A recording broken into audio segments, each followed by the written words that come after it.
ಮರುಳೆ ಮರುಳೆ ಮರುಳೆ ನಾನಾಗಿದ್ದೆ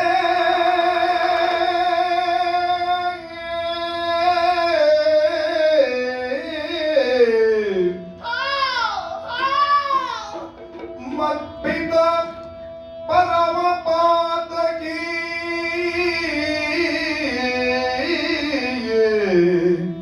ಮದ್ಭಿತ ಪರಮ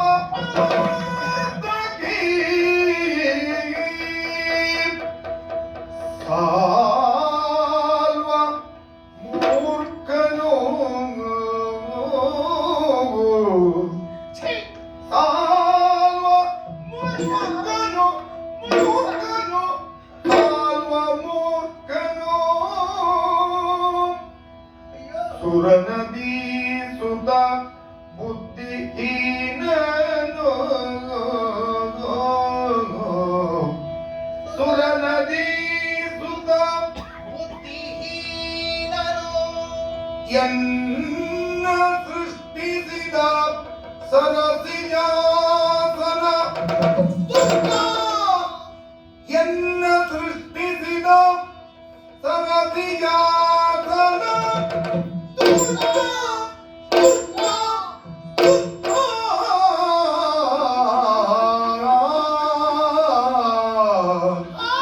ಮರುಳೆ ನಾನಾಗಿರ್ಬೆ ಮರುಳೆ ನಾನಾಗಿರ್ಬೆ ಮರುಳೆ ನಾನಾಗಿರ್ಬೆ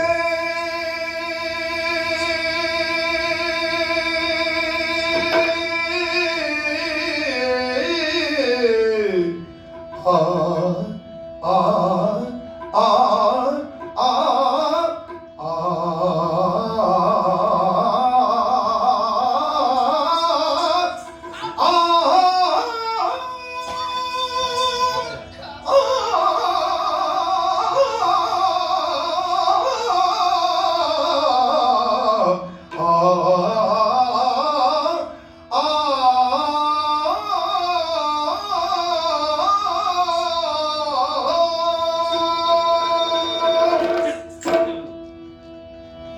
ಕೆಲವಾರು ದಾರಿಗಳು ಬಂದು ಹೋಗುವ ಮಧ್ಯೆ ನಾನು ನಿಂತುಕೊಂಡಿದ್ದೇನೆ.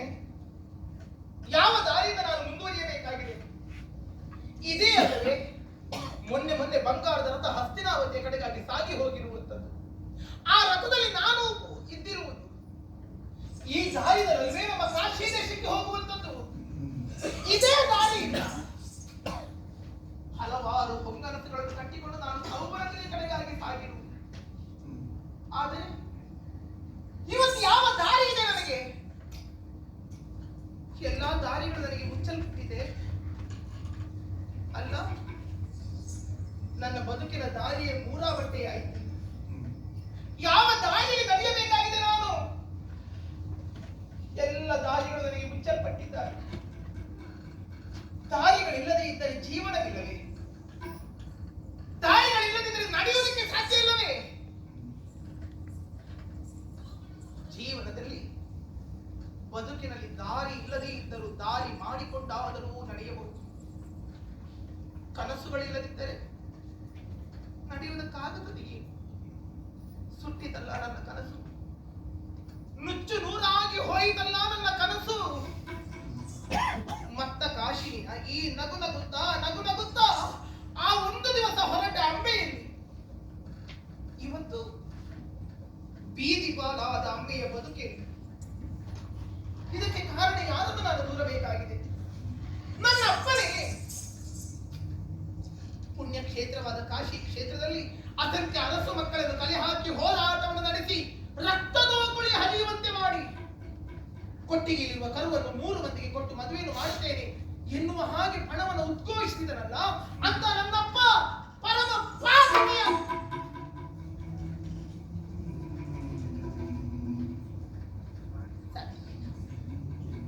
ಸಾಧ್ಯವಿಲ್ಲ. ನಮ್ಮಪ್ಪ ಪಾತಕಿಯಾಗುತ್ತಿದ್ದರೆ ಆ ಪಾತಕ ನನ್ನನ್ನು ಮಾತ್ರ ಯಾಕೆ ಸುತ್ತಿಕೊಳ್ಳುತ್ತದೆ? ಕುಟುಂಬದ ಹಿರಿಯರು ಮಾಡಿರುವಂತಹ ಪಾತಕ ಮನೆ ಮಂದಿಗಳೆಲ್ಲ ಅನುಭವಿಸಬೇಕು. ನನ್ನ 2 ಜನ ತಂಗಿಯಂದಿರು ವಿಚಿತ್ರ ವೀರನ್ನು ಮದುವೆಯಾಗಿ ಹಸ್ತಿನಾವತಿಯಲ್ಲಿ ಸುಖದಲ್ಲಿ ಕಾಲ ಕಳೆಯುತ್ತಿದ್ದಾರೆ. ನನ್ನ ಬದುಕು ಮಾತ್ರ ಹೀಗಾಗಿದೆ ಅಂತ ಆದರೆ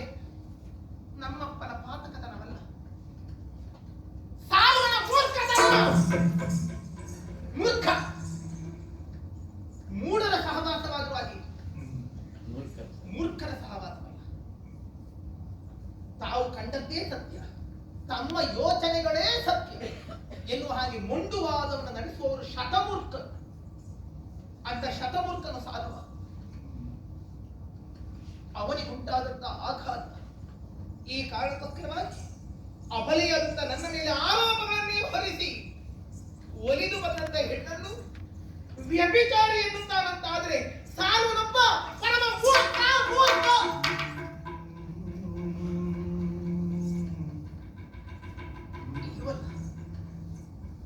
ಇಲ್ಲ, ಅವನು ಆಕ್ಷೇಪಿಸಿದ್ದು ಸರಿಯಾಗಿಯೇ ಇದೆ. ಹಸ್ತಿನಾವತಿಯಲ್ಲಿ ಭೀಷ್ಮ ಬ್ರಹ್ಮಚರ್ಯ ವ್ರತವನ್ನು ಪಾಲಿಸುವವರು ಸತ್ಯವೇ ಹೌದು. ಆದರೆ ಹಸ್ತಿನಾವತಿಯಲ್ಲಿ ಇರುವವರೆಲ್ಲರೂ ಭೀಷ್ಮರಲ್ಲವಲ್ಲ. ಹಸ್ತಿನಾವತಿಯಲ್ಲಿದ್ದಂತಹ ರಾಜಕುಮಾರರ ಬಗ್ಗೆ ಸದಭಿಪ್ರಾಯವೇನೂ ಇಲ್ಲವಲ್ಲ. ಅಂತಿರುವಾಗ ಸಾಲ್ವ ನನ್ನಂತಹ ಸಂಸ್ಕಾರ, ನನ್ನ ಶೀಲದ ಕುರಿತಾಗಿ ಅಪವಾದದ ಮಾತುಗಳನ್ನಾಡಿದರೆ ಹೇಗೆ ಸಾಲ್ವ ಮೂರ್ಖನಾದನು? ತಾನು ಮದುವೆಯಾಗಬೇಕಾದಂತ ಹೆಣ್ಣು ಯಾರದ್ದೋ ಮನೆಯಲ್ಲಿ ಕೆಲವಷ್ಟು ದಿವಸ ಇದ್ದು ಬಂದರೆ ಯಾವ ಪುರುಷ ಮನಮುಟ್ಟಿ ಕೂಡಿಯಾನ? ಸಾಲ್ವ ಮಾಡಿದ್ದು ಸರಿಯಾಗಿ, ಸಾಲ್ವನನ್ನು ತಿರಸ್ಕರಿಸಿದ್ದು ಸರಿಯಾಗಿಯೇ ಇದೆ. ವಿಶ್ವನಾಥ, ವಿಶ್ವನಾಥ, ವಿಶ್ವನಾಥ, ಹೇ ಕಾಶಿ ಭಗವಂತ, ನನಗೆ ಯಾಕೆ ಈ ಹೆಣ್ಣು ಜನ್ಮವನ್ನು ನೀಡಿದೆ ಸ್ವಾಮಿ? ಕಣ್ಣೀರಿಡುವುದಕ್ಕಾಗಿ. ಹಸಿವೆ ಎಂದರೆ ಏನು ಅಂತ ನನಗೆ ಗೊತ್ತಿಲ್ಲ. ನೋವನ್ನು ನಾನು ಅನುಭವಿಸಿದವಳಲ್ಲ. ರಾಜಕುಮಾರಿ ನಾನು, ಸುಖ ಸಂಪತ್ತಿನಲ್ಲಿ ಬೆಳೆದ ಹೆಣ್ಣು ನಾನು. ಆದರೆ ಇವತ್ತು ನನ್ನ ಪರಿಚಯವೇ ನನಗಾಗುತ್ತಿಲ್ಲ. ನಿಂತ ನೀರಿನಲ್ಲಿ ನನ್ನ ಮುಖ ನೋಡಿದರೆ ಪಿಶಾಚಿಯಂತೆ ನಾನು ಕಾಣುತ್ತಿದ್ದೇನೆ. ಹಸಿವೆಯನ್ನು ತಡೆದುಕೊಳ್ಳುವುದಕ್ಕೆ ಸಾಧ್ಯವಾಗುತ್ತಿಲ್ಲ. ಅವಮಾನವನ್ನು ನಾನು ಸಹಿಸುವುದಕ್ಕೆ ಸಾಧ್ಯವಾಗುತ್ತಿಲ್ಲ. ಹಾಗಾದರೆ ವಿಕಟ ವಿನೋದಿಯಾಗಿ ವಿಕೃತ ಸೃಷ್ಟಿಯನ್ನು ಮಾಡುತ್ತಾ ತನ್ನ ಔದ್ಯೋಗಿಕವಾದಂತಹ ಜಾಡ್ಯವನ್ನು ಕಳೆಯಲೆತ್ತಿಸಿ ನನಗಿಂತ ಒಂದು ಯಾತನೆಯ ಬದುಕನ್ನು ನೀಡಿಬಿಟ್ಟನಲ್ಲ ಆ ವಿಧಿ, ಆ ಬ್ರಹ್ಮ ಕಡು ದುಷ್ಟ, ಕಡು ದುಷ್ಟ.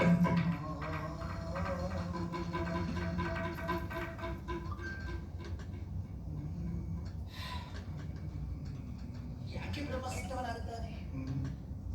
ನಾನು ಯಾಕೆ ಬ್ರಹ್ಮನನ್ನು ದೂರಬೇಕಾಗಿದೆ? ಹಣೆಯ ಹಲಗೆಯ ಮೇಲೆ ಬರೆಯುವ ಕರಣಿಕನವನು ಆಗಿ ಹೋದಂತ ಜನ್ಮಗಳಲ್ಲಿ ಮಾಡಿರುವಂತಹ ಪಾಪ ಪುಣ್ಯಗಳನ್ನು ಲೆಕ್ಕ ಹಾಕಿ ಫಲಿತಾನೆ ಅನುಭವಿಸಬೇಕು ಎಂದು. ಬ್ರಹ್ಮದೇವನು ದುಷ್ಟನಲ್ಲ, ಸಾಲ್ವ ಮೂರ್ಖನಲ್ಲ, ನನ್ನಪ್ಪ ಪಾತಕಿಯಲ್ಲ, ನನ್ನ ಮರುಳಾಟವೂ ಅಲ್ಲ.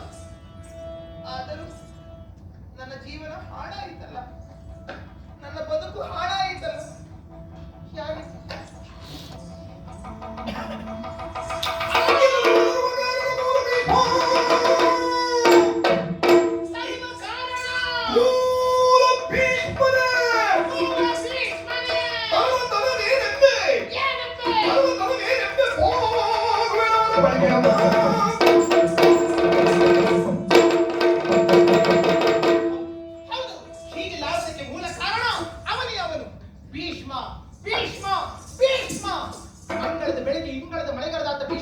ಮದುವೆಯ ಮಂಟಪಕ್ಕೆ ಧೂಮಕೇತುವಿನಿಂದ ಆಗಮಿಸಿ ನಮ್ಮ ಬದುಕಿನಲ್ಲಿ ಚೆಲ್ಲಾಟ ಮಾಡಿದವರು ಭೀಷ್ಮ.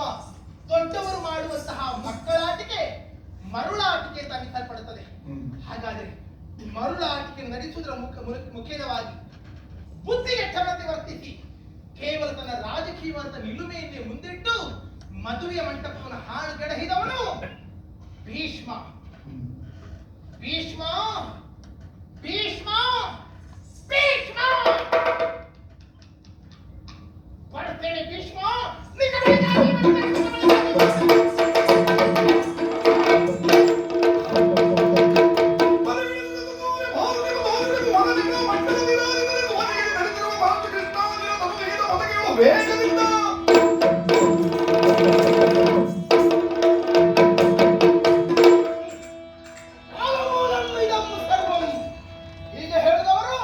ಸಂಜೆ ಹೊತ್ತೆಯ ಸಮಯ ಉಂಟು ಅಂತ ಅರಳಿ ಕಟ್ಟೆಯಲ್ಲಿ ಕುಳಿತು ಹರಟ ಹೊಡೆಯುವ